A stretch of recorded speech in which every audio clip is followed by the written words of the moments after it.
The vulnerable population that I chose to research was homeless families. So this population, when you think about homeless families, I first think of families living on the streets or in shelters.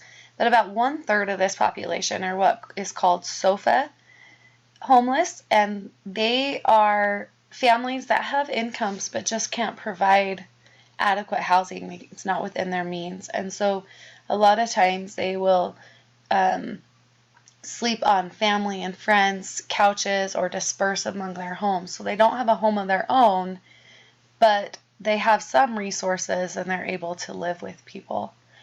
In this population, women represent about 3/4 of the adults. Most families are young. The adults are between the ages of 18 to 30. 59% of homeless families are children, and half are younger than 6. 3/4 of them identified as non-white, and 1 in 5 has a disability. And this is true for both children and adults, that they have a higher rate of disability. The states that have the highest rate of families that are homeless are New York, California, Massachusetts, Florida. So statistics for families that are homeless. I live in Tremonton. So in my area, I found that there were 46 individuals that were homeless, and most, if not all, of these were from domestic violence. Statewide, in the state of Utah, there's 1,352 homeless individuals. There's 58,000 homeless nationally, 100 million homeless families internationally. But on top of that, there's 1.6 billion people that lack adequate housing, which that is a huge number. 1.6 people that don't have an adequate home to feel safe and to lay their head down at night. So globally, homelessness is a much larger problem than it is locally in my little town of Tremonton. Some contributing factors to homelessness, the leading cause is that they're in poverty and they don't have the income to provide the resources that they need. So a lack of resources such as housing and food. They don't have access to healthcare systems. I read in my research that a lot of these families will just use emergency services for all of their healthcare needs because they lack the resource of a primary provider. They don't have quality education or job training. A lot of them don't have transportation options, and they come from low socioeconomic conditions. Some specific concerns for the homeless family is, like I mentioned, they are from deep poverty, so they lack the income that they need to provide affordable housing or to pay for affordable housing. There also is a lack of affordable housing out there, so there's a gap between the income isn't enough and the housing prices are not low enough, and so there's gap in there that families are falling into, and then they don't have a home of their own. In children, you'll see that children of homeless families have a higher rate of developmental delays and poor cognitive outcomes. It was said that children of homeless families, when they were tested, a high percentage of them tested 2 years behind their peers in both mathematics and reading. They have a higher rate of mental health problems and depression, substance abuse, and you also see a lot of domestic violence in homeless families. It's the leading cause of homelessness in single women. Early childhood trauma can lead to homelessness in adults. If parents had early childhood trauma, such as physical or sexual abuse, they have a hard time being stable and coping later in life, which can lead to homelessness for their family. And as I mentioned, there is a higher rate of disability among both adults and children. The main contributing factor for homelessness is lack of income.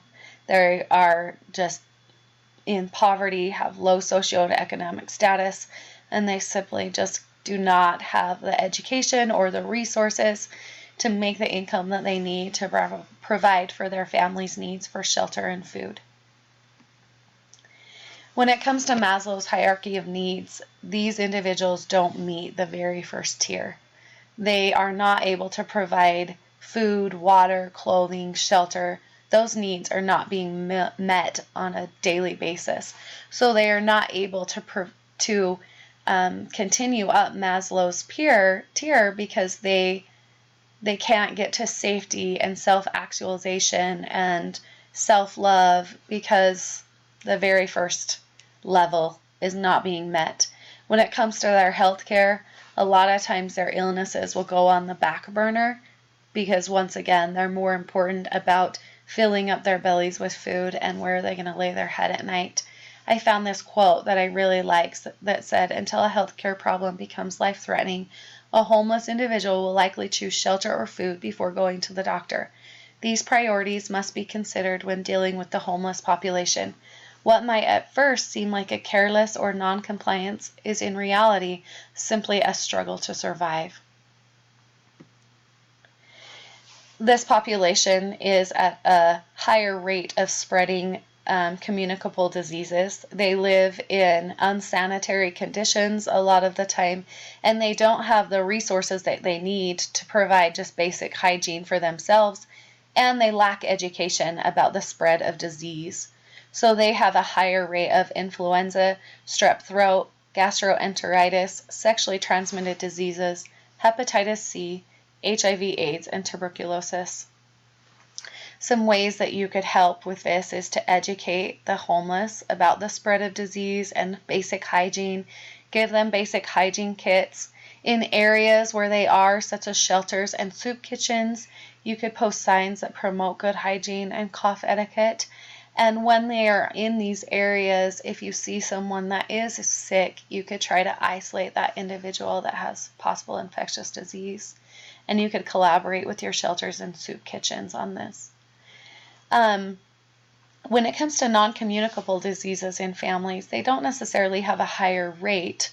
A lot of times they're young and they have about the same rate of disease, but because of the lack of resources, a relatively minor illness can become a severe illness for them.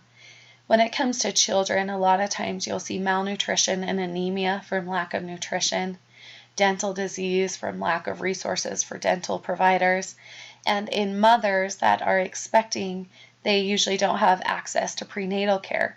So you'll see low birth rates in their infants, and this can have lifelong effects for that baby. Some ways to help with this is to educate them, to provide access to healthcare. There's lots of resources out there if you can just get them access to that. Access to the federal and state nutrition programs, and access to the dental programs. When it comes to self-harm, the leading cause of death in homeless youth is suicide. They have a higher rate of emotional distress, self-injurious behavior, suicidal ideation, substance abuse, and a higher rate of mental illness. The United States Interagency Council on Homelessness has come up with 6 strategies to try to help homeless youth.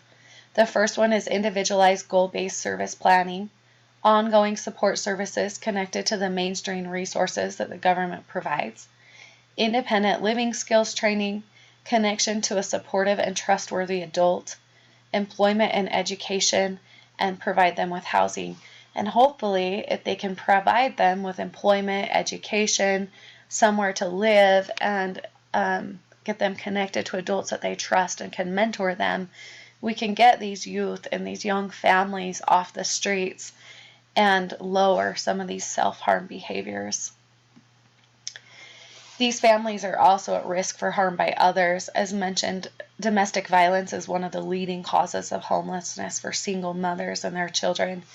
And so domestic violence is in the home, and these families are at high risk for conflict and violence. And this trauma can have a lifetime impact on their health and stability. As mentioned earlier, children that have had traumatic experiences can grow into adults that can't cope with their life and aren't stable, so then they become homeless with their families.